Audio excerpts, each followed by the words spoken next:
right, well, today, we should complete partial fractions. There's something odd about having complete and partial next to each other.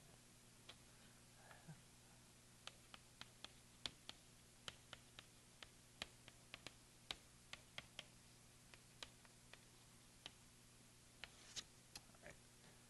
So yesterday, we looked at two different types of partial fraction situations. The first one of them looked like this. You had a polynomial over a product of linear factors.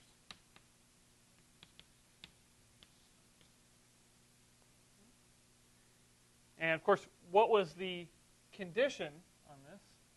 Well, if you have n linear factors on the bottom, then you have a degree n polynomial on the bottom. So what can you say about the degree of p? Smaller than n, exactly. So here, the degree of p of x should be smaller than n. And in this case, we saw that you could always decompose this in a unique way to be in the form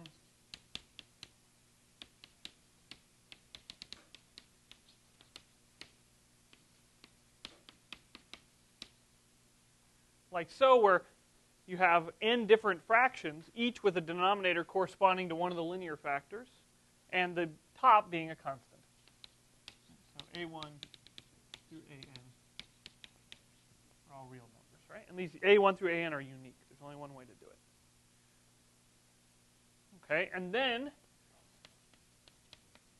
we looked at another case where instead of having n distinct linear factors, I should mention up here, right, these pairs, AI, BI, right? Remember, these were supposed to be pairwise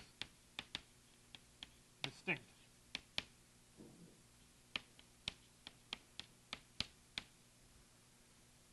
Okay. So you didn't have any repeats, your linear factors. The other one is where you only had one factor repeated n times. Right? Here again, the degree of p of x should be less than n.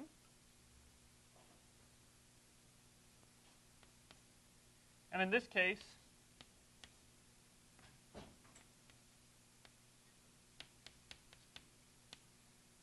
I guess I don't need parentheses on the first one. We ended up decomposing it as follows. You're going to have, again, n terms, but the denominators are going to be over increasing powers of your one linear term.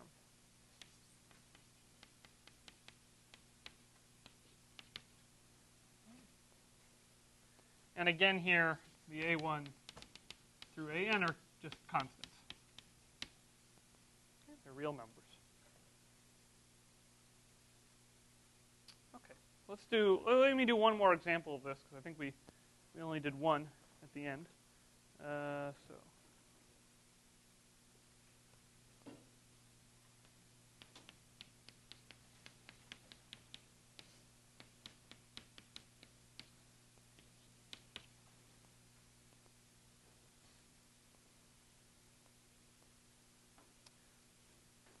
All right, so first thing we check is that we have the right situation. The degree of the top is 2. What's the degree of the bottom? 3, right? Third power of x would be the highest term. Okay, and are we in the first case or the second case? Second case, right? Because we have one linear factor repeated 3 times. So what this says is that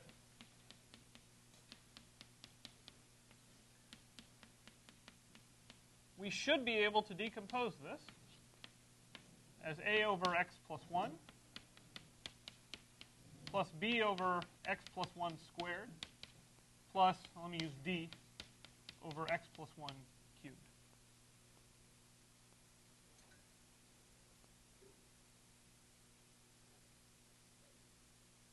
Okay, now comes the fun. Okay. We're going to clear, lift, and separate. So we clear the denominator.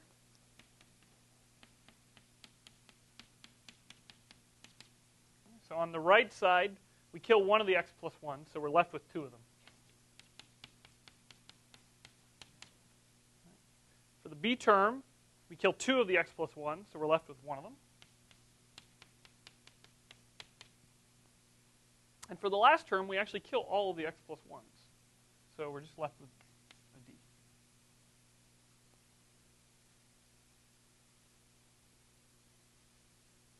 Okay, now we lift, right? Gonna expand all this garbage. So let's see here. All right, x plus 1 squared is x squared plus 2x plus 1. And then each of those is going to get multiplied by a. So ax squared plus 2ax plus a. And then the middle term, that's easy. Bx plus b. And then we're left with a d. Okay, that was the lift. And finally, we separate. Okay, so to separate, okay, first, there's just one x squared. So that's your ax squared. Let's see, how many x's? We have 2ax and bx. So 2a plus b times x. And then constants, I have an a b, and a d.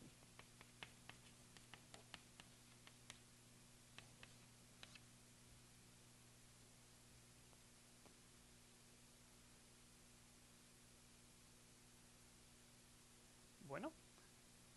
So, what can I say about a, b, and d?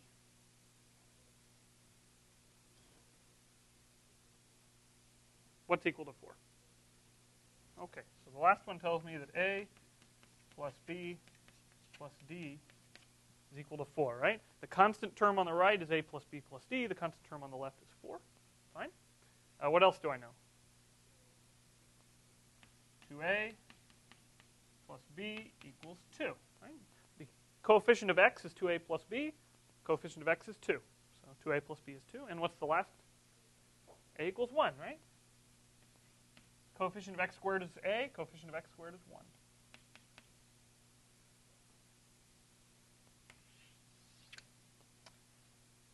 Okay, well, this should be quite easy as a system, yeah?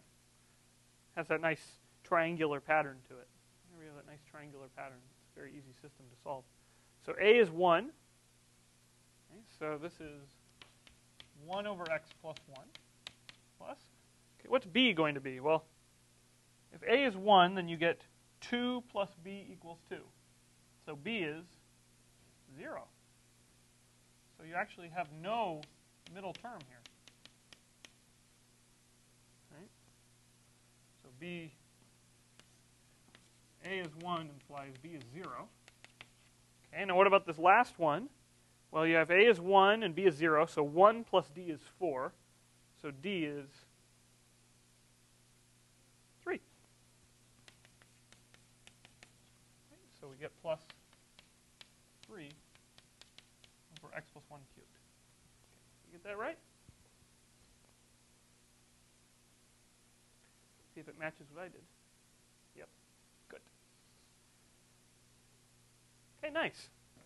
So we now have decomposed this. So we can rewrite our integral as dx over x plus 1 plus 3 dx over x plus 1 cubed. And you have to admit, that looks a lot nicer. Now to solve it, well, we should really recall our two formulas. So the first one said if you integrate 1 over ax plus b, that this would be 1 over a ln absolute value of ax plus b plus your constant. And the other one looked at what happened if instead of just ax plus b, you actually raised it to a power, right, say n greater than 1. Then, well, you still got a 1 over a term, but actually there was more there. It was over 1 minus n also. And then it was times ax plus b to the 1 minus n plus our constant. Now, it may be the case that you don't want to remember those formulas. This is fair. Okay? How did we get these formulas?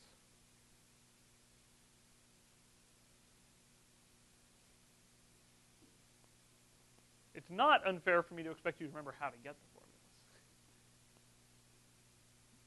Well, how would you try to get them now? Say the top one.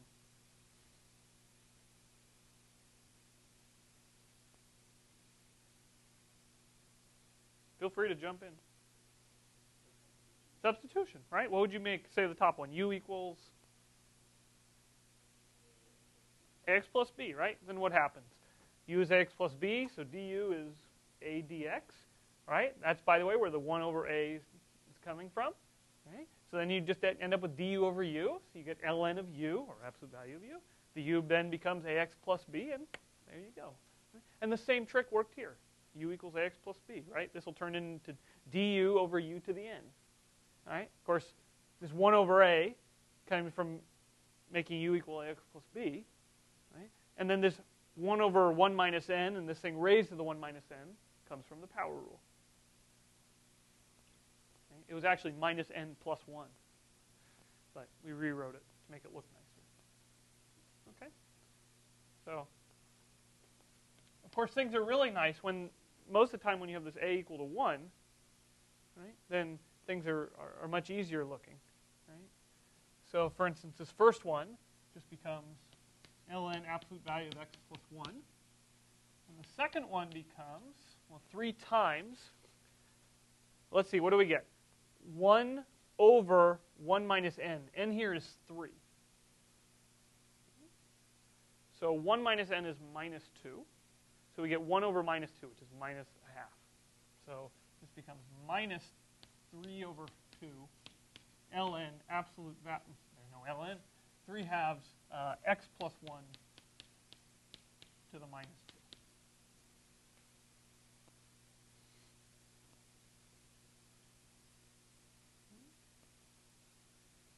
Not bad. Okay, any questions on this? You're feeling rather comfortable with it? Yeah? Okay. So I want to show you now another situation where we can use partial fractions. And it's really just combining these two forms. Right? So what would you do if you had a bunch of linear factors, distinct linear factors, and then you had a term to like the third power? Right? What would you do in that case? And the answer is going to be, well, with the linear factors, you just break it up like this. And then with the one factor that's raised to a power, you break it up like this. You combine it in kind of the most natural way possible. If you were doing it naively, this is what you would come up with. So let me do an example.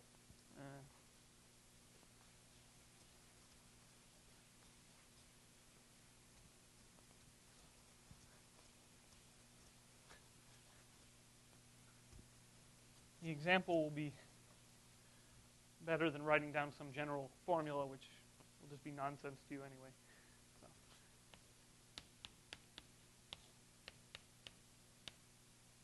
X minus 1? Yeah. So let's try to integrate this guy.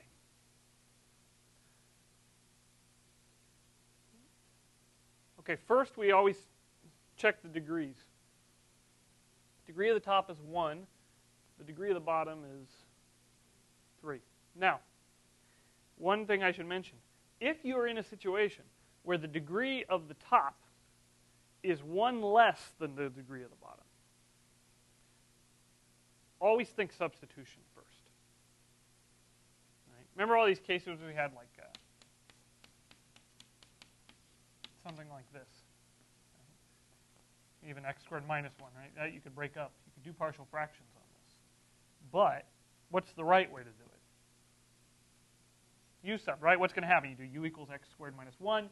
When you take the derivative, you'll get a 2x. That'll kill this x. Right? The reason why I say when it's 1 less, if this is 1 less than that, is if you set the denominator equal to your u, and then you differentiate, you're going to get a polynomial of 1 smaller degree. All right? And so then there's a good chance it will cancel what's on top. If this thing is smaller degree, you'll cancel too much. If this thing is bigger the degree, well, then you're already in a situation where the numerator is too big. Right? And you're supposed to do polynomial division. So just something. So here, all right, in principle, we should have looked first to see, could we actually use U substitution somehow? Right? But to do that, in this case, you probably would have wanted to expand this x plus 1 out. And it doesn't look actually very good. The chances are bad that it would work. But you should at least think about it first. Right? Rule it out first, because substitution is much easier. Okay, but in this case, we don't worry about that, because that's degree 1 and that's degree 3. Right? So the difference is 2. Right? So substitution is probably not going to work in here. Okay? So let's try to break this up using the partial fractions method. And the partial fractions method is going to tell us, right, well, first, we have this linear term which appears twice. Right? So the way you break up a linear term that appears more than once, right, is by just doing it however many times it appears with increasing degrees.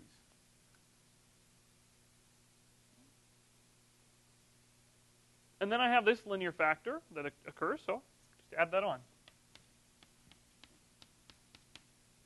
And if I had another linear factor, x minus 2, I would just add that on to the end, plus e over x minus 2. Okay? And if this was x minus 1 squared, what would I do?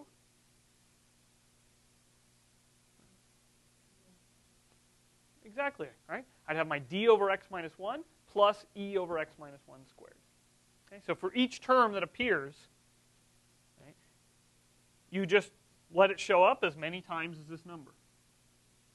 Okay? So this, in a way, this covers both cases now. Right? If you just say, whatever linear factors you have them show up as many times as their degree. Right?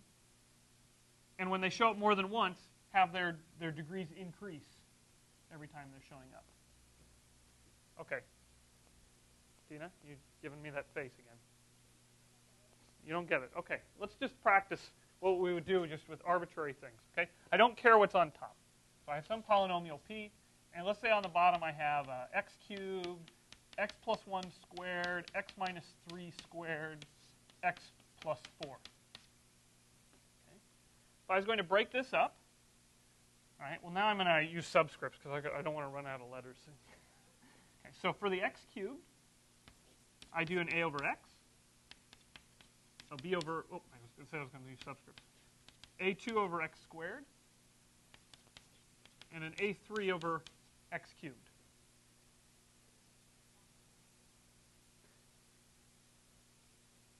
I'm not factoring. I just look at each term, and I say how many times does it show up. The x term shows up 3 times. So in my decomposition, it needs to show up 3 times. Okay? But I don't want it to actually be x cubed, x cubed, x cubed.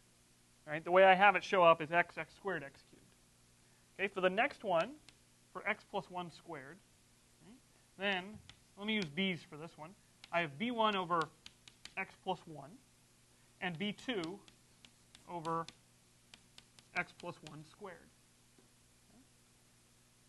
Then I have an x minus 3 squared. So I'll get d1 over x minus 3 plus d2 over x minus 3 squared.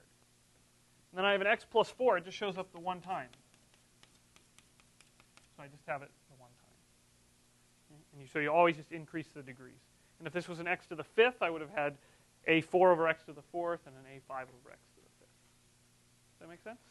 Okay, cool. Everybody else happy as a clam? Like a quahog clam? It's a little Family Guy reference for you at home. Okay, so now it's easy, right, how we do this one, right? You have x squared, so we break it up as x and x squared. And we have x minus 1, so you get an x minus 1. Okay, so let's,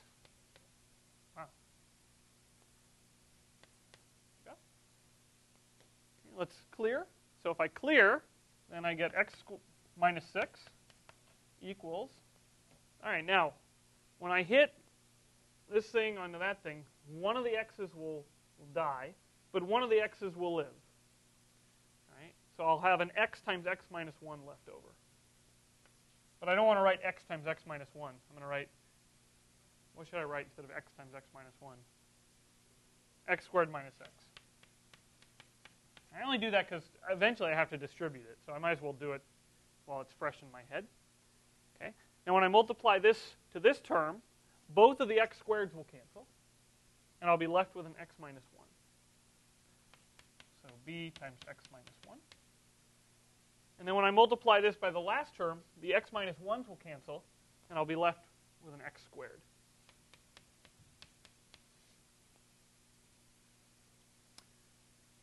Okay? We've clear cut. Now let's lift.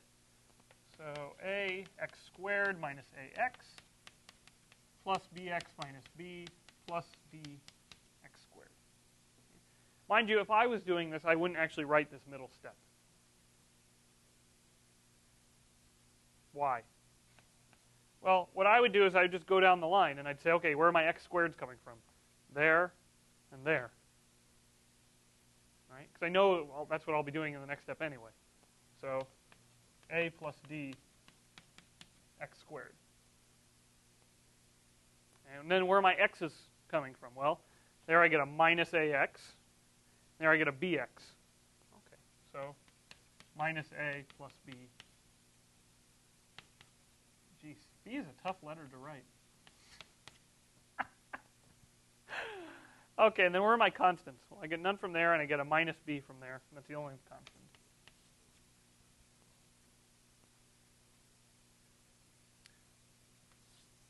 Okay, so what can I conclude about my a, b, and d?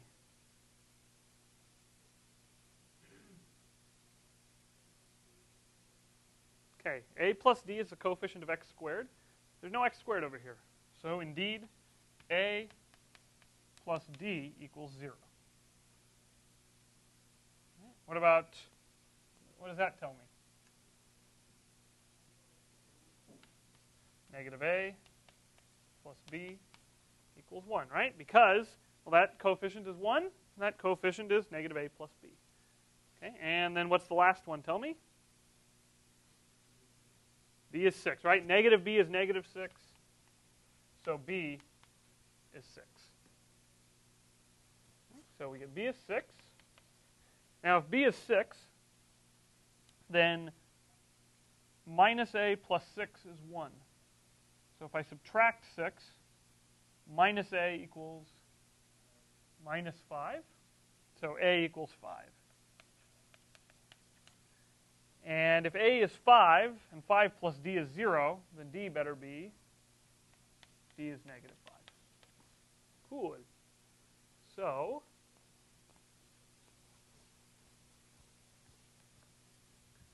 my fraction becomes, see, a over x. So a was 5. B is 6. And d is negative 5.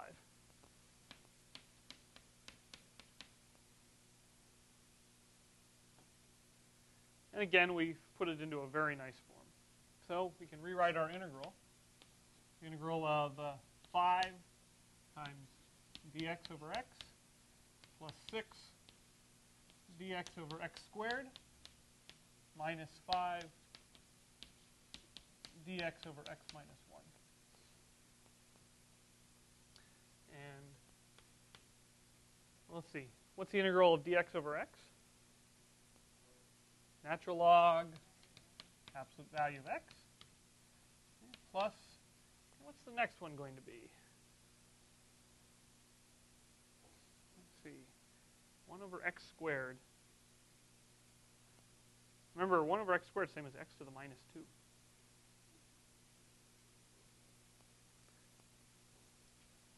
So x to the minus 2, right? Okay, you think about that. I got my x, I got my minus 2. I'm supposed to decrease or increase the exponent by 1, right? So that becomes x to the minus 1. And then I have to take this and bring that down, do 1 over it. So 1 over minus 1, that's just minus 1. And then I got to remember that 6. So it actually becomes a minus 6x to the minus 1. Minus 5, and what happens to this term? Natural log, absolute value, x minus 1 equals c. And of course, what am I going to do with this? Yeah, I'm going to combine those ln's, of course. Right? So, of course, that 5 has to go up first, and that 5 has to go up first. So you get ln, right, absolute value of, well, they're both getting raised to the 5th, so I'll just pull that out. X over x minus 1 to the 5th. Then we have minus 6 over x plus c. Okay. So this is not so horrendous.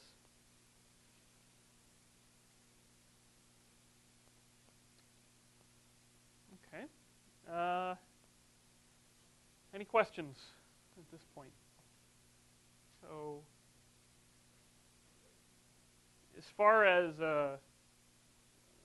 when you have linear terms on the bottom, there's just not a whole lot more that could go wrong, yeah? They're either distinct or they're the same. And when they're distinct, well, they just show up one time in the decomposition. And when they're the same, they show up as many times, right, as its degree.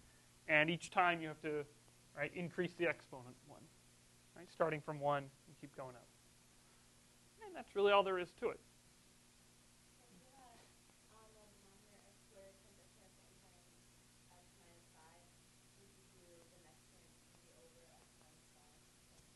Yes. So if the next term was over x minus 5, then you would have an e over x minus 5.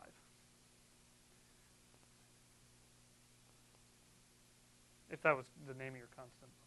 I only repeat it because they can't hear you on my microphone. Not trying to be condescending. Okay. So, if we can't make this situation any worse, we have to find a new situation.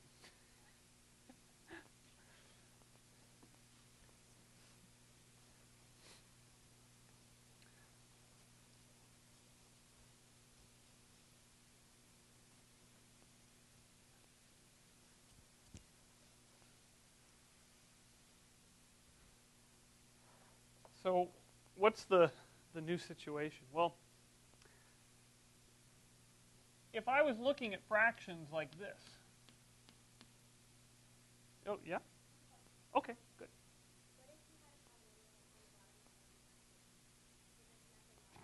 You are anticipating what I'm asking right now.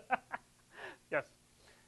So, that's why I won't repeat it, because we're just going to repeat it now anyway. Yeah. If you were in this situation, you would factor the bottom, right? X minus 1 times x plus 1. You can use partial fractions to decompose it. Kein Problem. But if this was a plus 1, now you cannot factor this over the real numbers. Okay? And, well, this method that we've created doesn't tell you what to do when you don't have linear factors. Okay? This is a quadratic factor. Okay? Quadratic meaning has degree 2. Right? As we all know, quad means 2.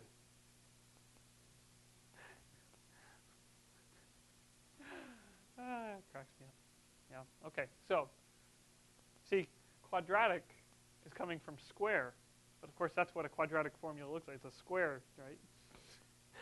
But it's kind of a silly. It should be somehow be called like a bi something. But if you go to a fourth power, do you know what they call fourth powers?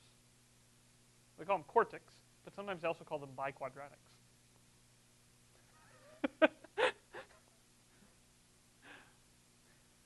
All right. So the question is, what do you do in this situation? Well, if I just have this situation, there's really nothing I can do. It is what it is. But if you had to integrate that, what would it be?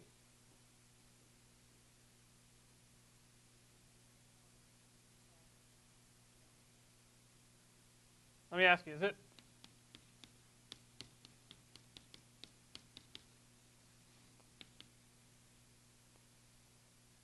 No? Okay, that's right. Definitely not. So what is it?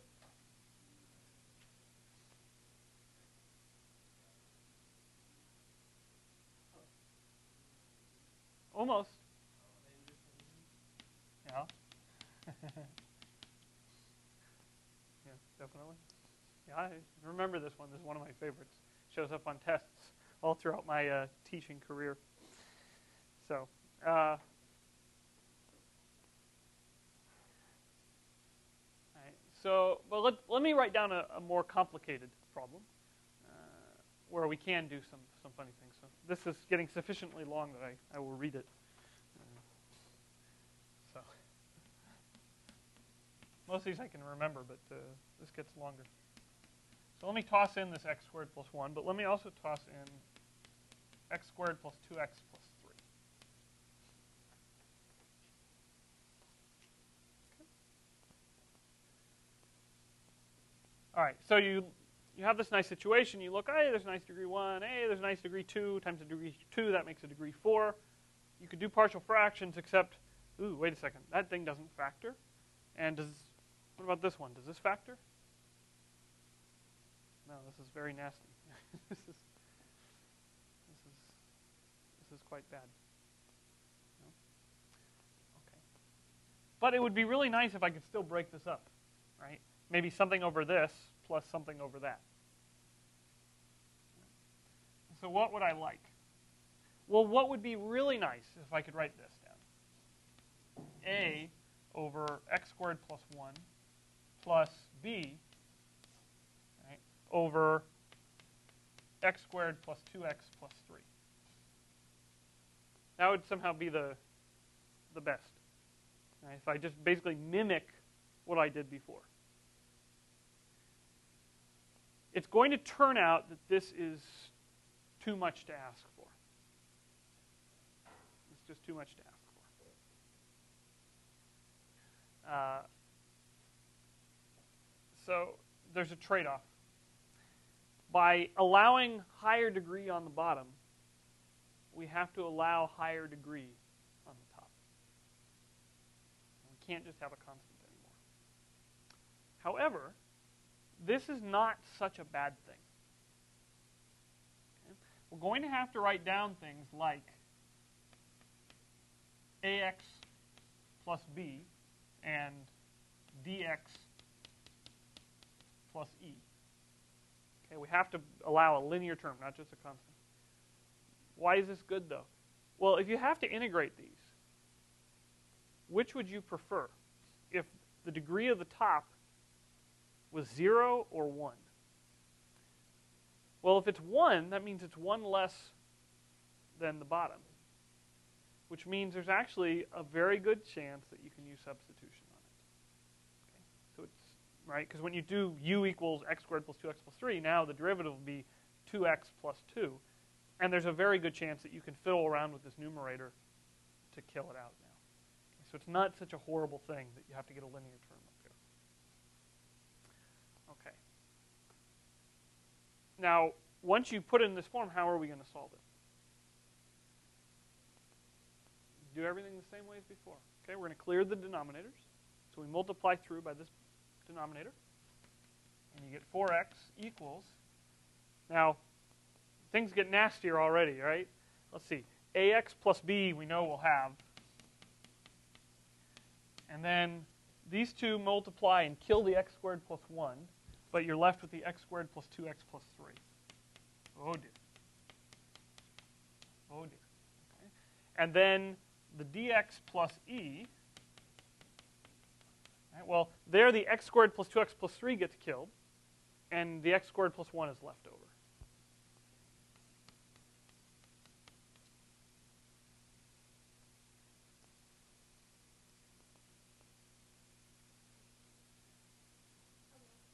Ah, she has a question. I never would have guessed.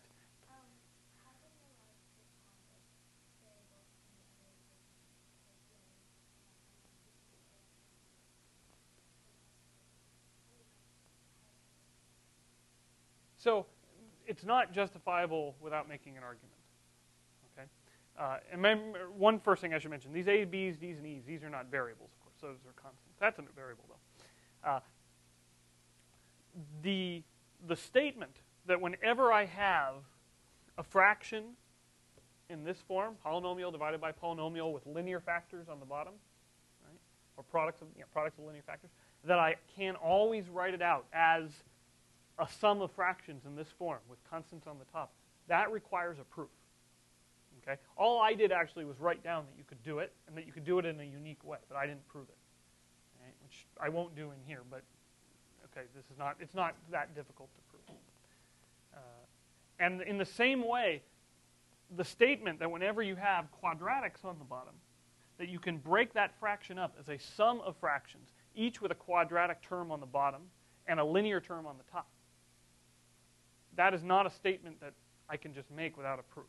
Okay, that has to be proved at some point.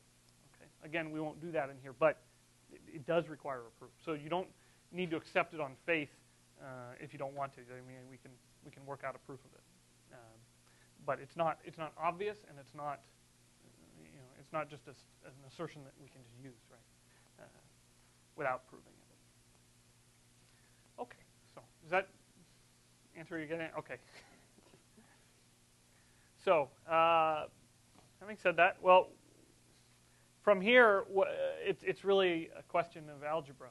Yeah, we have 4 variables. So in the end, we should get 4 equations with 4 unknowns. And this is going to be some work. You know? If you like, we can work it. If you think this is pointless, we can also move on. Does anybody want to see it worked? Yeah? Okay. Well, let's here we go. As you wish. Okay, so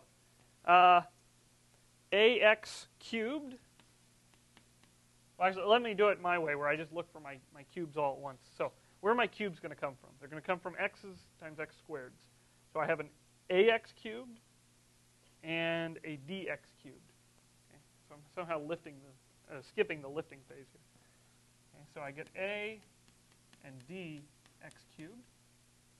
Okay, now what about x squared? So x squared, I need an x and an x, or just an x squared. So there's a 2a x squared, so 2a, and a bx squared, so there's a b, and an ex squared.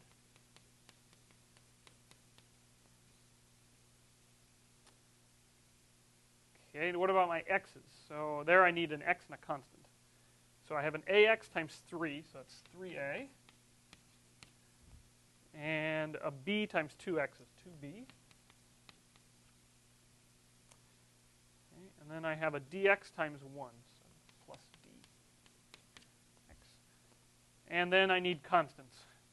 So to get a constant, I need a constant times a constant. So I have 3b and an e. Whew. Ay, ay, ay. Whose idea was this?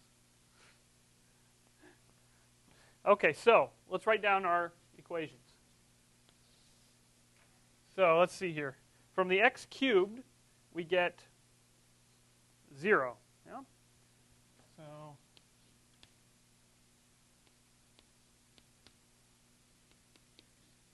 I leave space so I can put it into somehow a nice organized form. Okay, the next one is the x squared term. That's 2a plus b plus ex squared. And again, there's 0 x squareds on the left. So 2a plus b plus e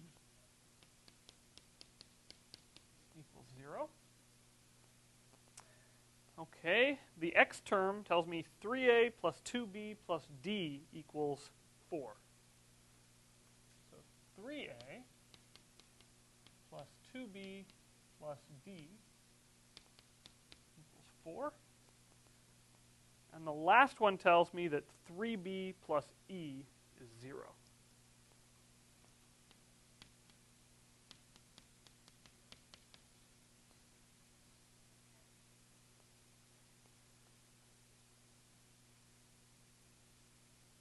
Okay. So, well, there's a lot of ways we could attack this. Let me start from the bottom. Let's do this as a bunch of repeated substitutions. So e is minus 3b.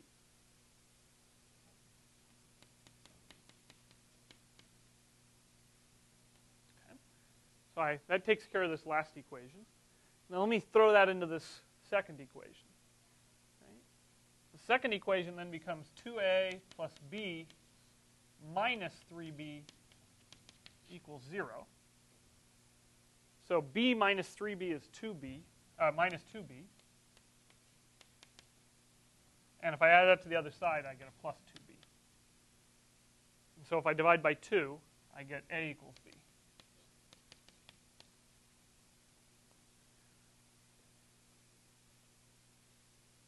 Okay. And now if I take this top equation, I know that if a plus d is 0, then d is minus a, which also means it's minus b, because a was equal to b. And then I'll plug this all into my third equation.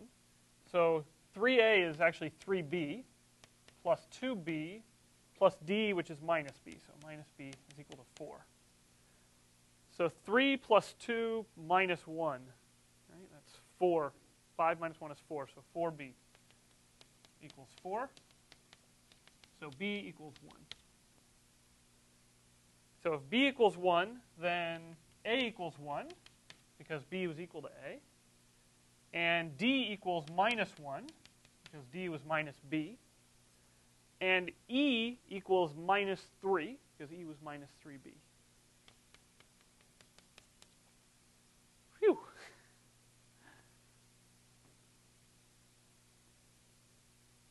Okay, so I can rewrite this as, instead of ax plus b, I get 1x plus 1. So x plus 1 over x squared plus 1. And then the dx plus e becomes minus x minus 3. Right, or if I like, I can make this into a minus x plus 3. Whew.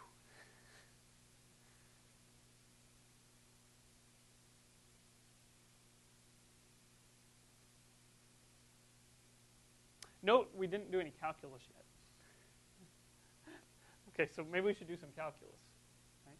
If we have, yeah. So let's do some calculus. Any questions on the decomposition? It takes some practice to get, good at solving these systems of equations, right? You kind of have to see ahead. You think, well, you kind of try to start with small relations and just kind of unravel the whole thing. So I said, I can get rid of this e and then go up there and get rid of an a and then go up there and get rid of the d and so forth. But I mean, it just takes practice. There are some other mechanical ways of solving those systems, by the way, with matrices. I'm not sure how much linear algebra you guys have done, or maybe at some point you saw Gaussian elimination.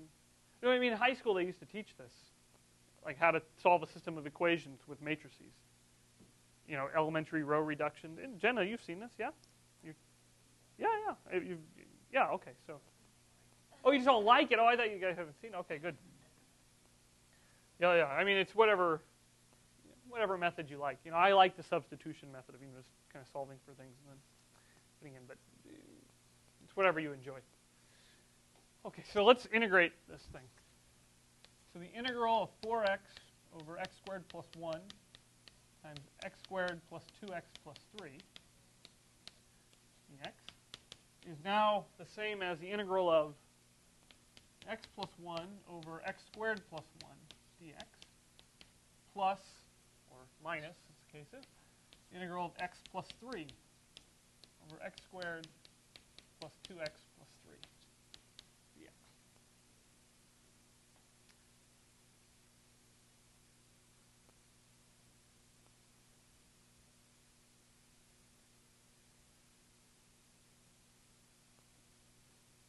So how do we do this first one?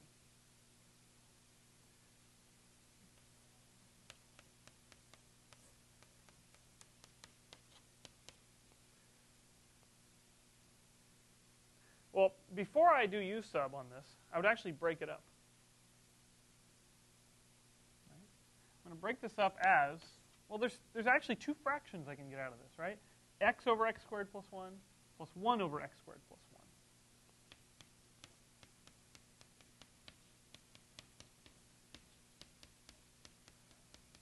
And why would I want to do that? Well, what's that integral? Arctan. Yeah? That's the same thing as we had over here. Okay. So this one we already know how to do. So we just need to know how to do this ostensibly simpler integral. And somebody gave a good suggestion as to how to do it. How would I kill this one? Yeah, do a u substitution.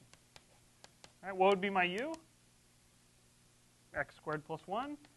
So my du, 2x dx, or if you like dx, is du over 2x. Which means that I can rewrite this as, well, I get x over u, and then dx is du over 2x. I pull a 1/2 out, the x's cancel,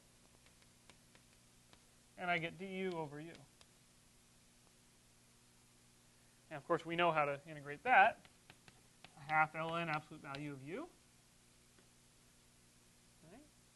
Which half ln absolute value of, well, u was x squared plus 1.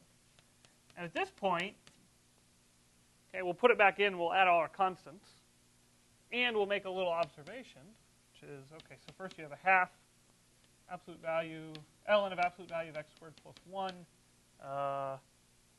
plus arctan.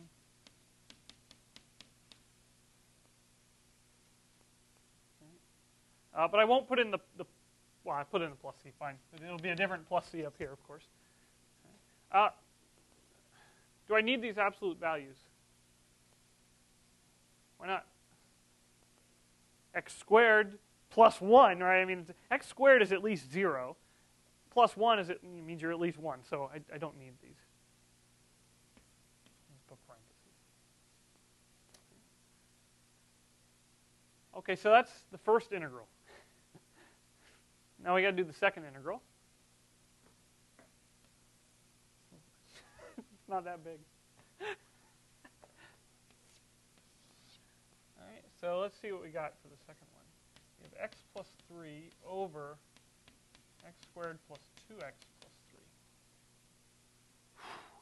So, well, we can play the same game.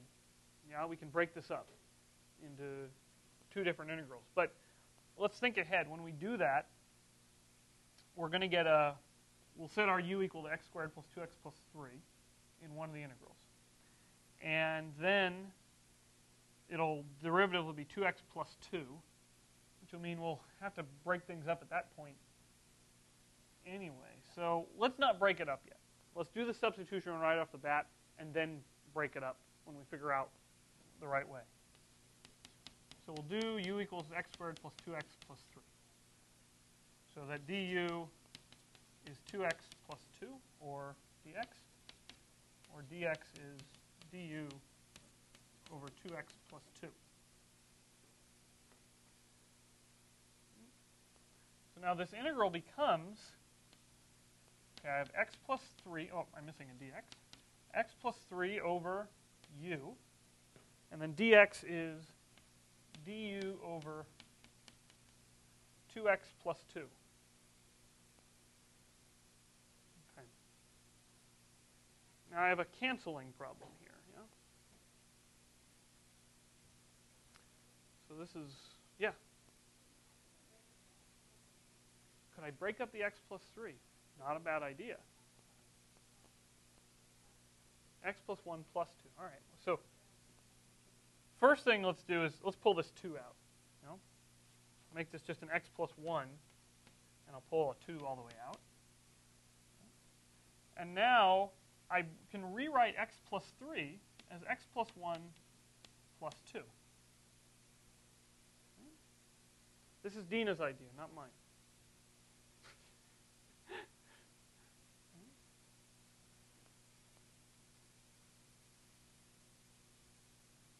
Okay. could. So let's see. So what's going to happen here? I get x plus 1 over u plus 2 over u. But there's a problem coming here. Right? The x plus 1 will cancel this x plus 1. We'll be in good shape. But then we'll still be left with a 2 over u times x plus 1 over here. Well, there's a couple ways we could naively try to approach this. We could try to replace x's by u's by solving somehow for x. Right? But this looks like a very difficult thing. Okay, so we're stuck here for now. Okay, so we'll have to come back and figure out what to do with that kind of an integral. Right? Maybe our substitution just isn't a good one. That could be. Well, what would be another substitution? Huh? Maybe there's something nicer out there. Integration by parts. You could try it. Well, I mean, for instance, 1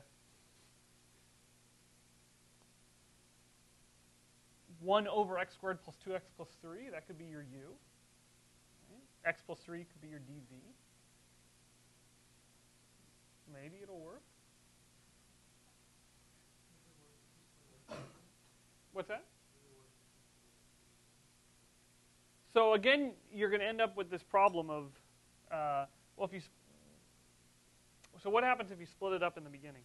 You're going to end up with x over x squared plus 2x plus 3. You do your u substitution, and now all this stuff is gone.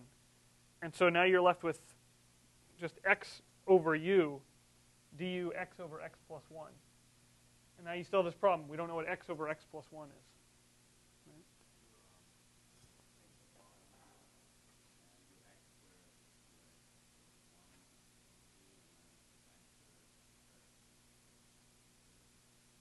Sure, we could write this bottom bit as x plus 1 squared plus 2. That's what you're suggesting, right? Because this is x squared plus 2x plus 1 plus 2. Mm-hmm.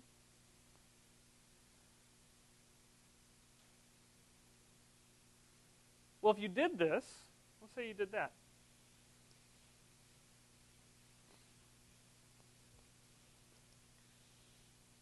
So let's say let's just rewrite this on the bottom. X plus 1 squared plus 2. How would you try to solve this? What would be your substitution?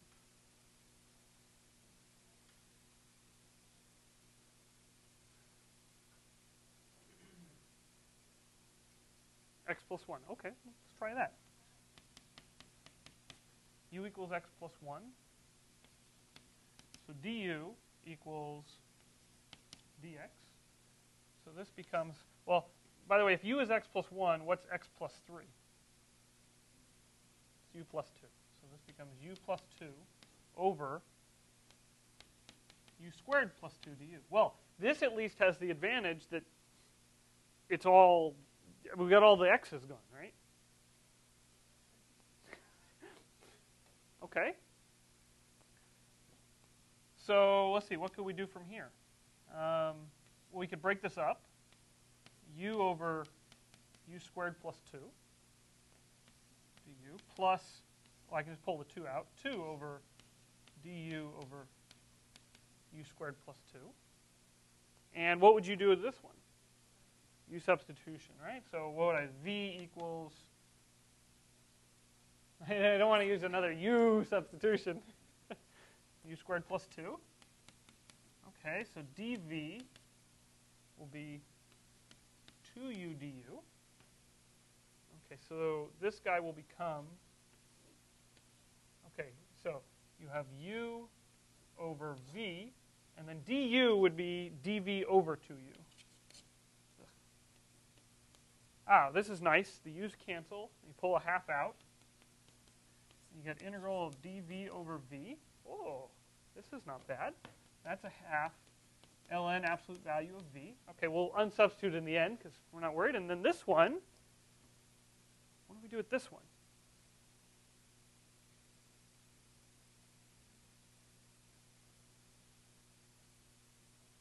Well, if this was a 1, what would you do?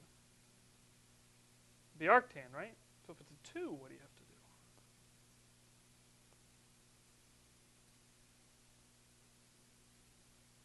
What's that? Arctan plus 1. I love it. You have a brilliant idea to get this, all right, to get into a really good place, and then you have that piece of crap. No. Just kidding. I'm just kidding.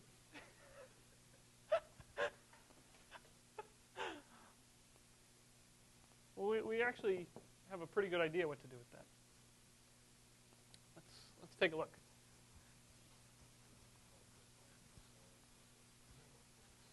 What's that?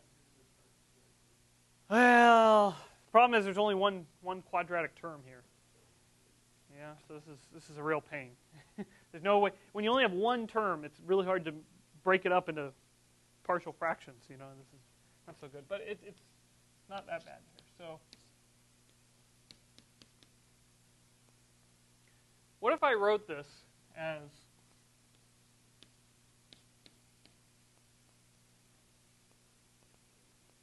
trig substitution? Yes. Okay, what was the substitution in this case?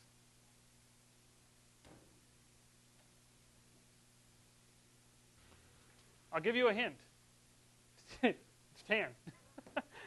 What a hint. Okay. So let's say we let u equal tan of theta. All right, except I don't want just tan of theta. I want root 2 tan of theta. So then what does u squared plus 2 equal? Well, if you square this, you get 2 tan of theta plus, and if you add 2, you get plus 2. So that's 2 times, 2 tan squared rather, 2 tan squared plus 1. Okay, what's tan squared plus 1? Secant squared. Okay, that was the trig identity we needed there. So this actually becomes root 2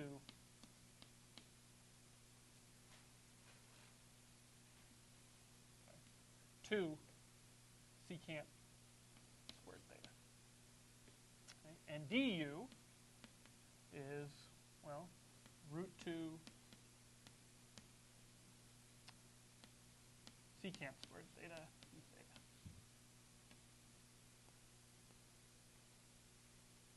Because the derivative of tangent is secant squared. So this is just trig substitution. So this becomes, okay, so the du is root 2 secant squared theta d theta over u squared plus 2, which is 2 secant squared theta. Wow. Doesn't get much better than that. So the secant squareds cancel. I can pull a root 2 over 2 out.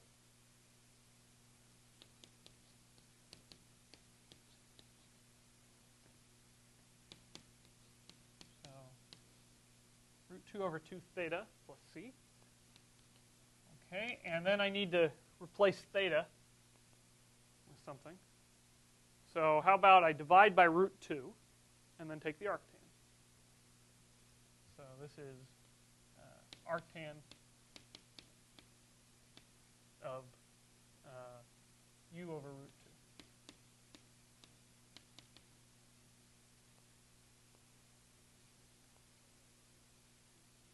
2. Yes.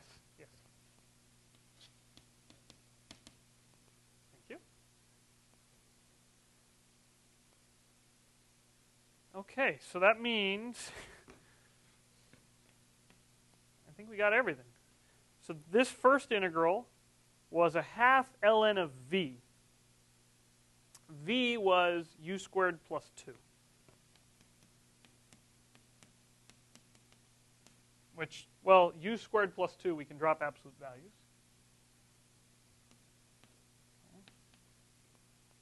Then this one turned out to be 2 times this answer, so that'll cancel one of the 2's.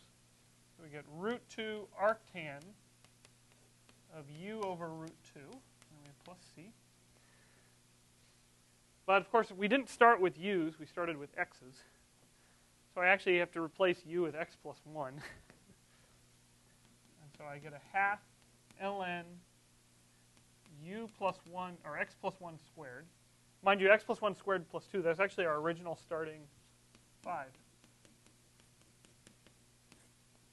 We get that back, plus root 2 arctan x plus 1 over root 2 plus c. Booyah! So Lath, you did it. You cracked it. That was a very clever solution, actually. We have it on tape. I did not suggest taking the bottom and breaking it up this way. I did not suggest breaking it up this way. This was the only hard step in there. That was the only hard step, and you're the one who came up with it, not me. Okay. So this.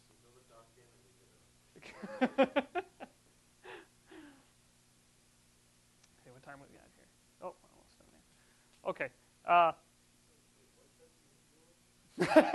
What is that the integral of? All right, we got to trace the equals back out. There it is. X plus 3 over, well, this was, I lost my chalk. Where could that chalk have gone? This, remember, was x squared plus 2x plus 3. Okay, right. So, okay, now all of that we just did, we were trying to compute this second integral, right? And we already knew the first integral, right? It was this. So, this becomes a half ln, we don't need the absolute values, x squared plus 1, and then, minus a half ln x squared plus 2x plus 3 minus root 2 arctan x plus 1 over root 2 plus c. Notice these minuses are coming because you had a minus over here. What's that? Did it? Okay. This? No, this piece was there. That was that piece. Yeah, and well, if I was, and I am, so ln, right? Okay, x squared plus 1 over x squared plus 2x plus 3 to the 1/2, right? That's the square root of that sucker, minus root 2 arctan x plus 1 over root 2 plus c. So that's the integral. What's that?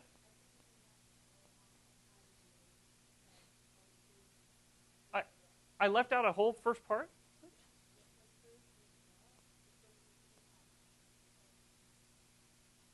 Oh, did I? Oh, I only put in the x part. Oh, and I missed that arctangent, didn't I?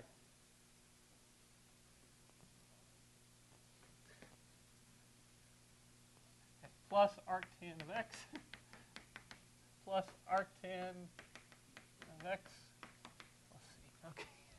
This is about as messy as I will ever get, I hope.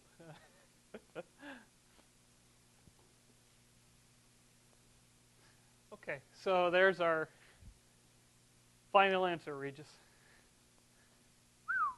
Oh. Okay. So next time, I want to give you just another couple of examples that involve having to first do polynomial division on it, because I don't think we've really done that example much. But I think we've hopefully beat this horse to death at this point. So, Kaiwei.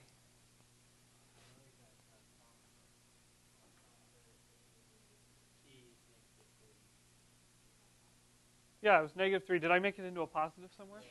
Well, wait, you wait till now to tell me this? Where? Okay, I don't even remember where that made the... This here?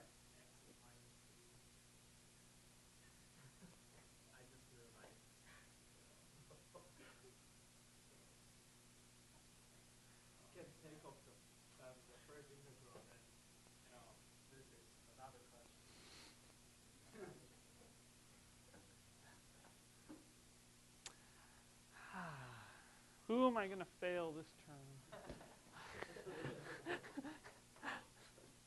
All right. Well, let's. If that was a -3, so you guys are going to stay here for a while.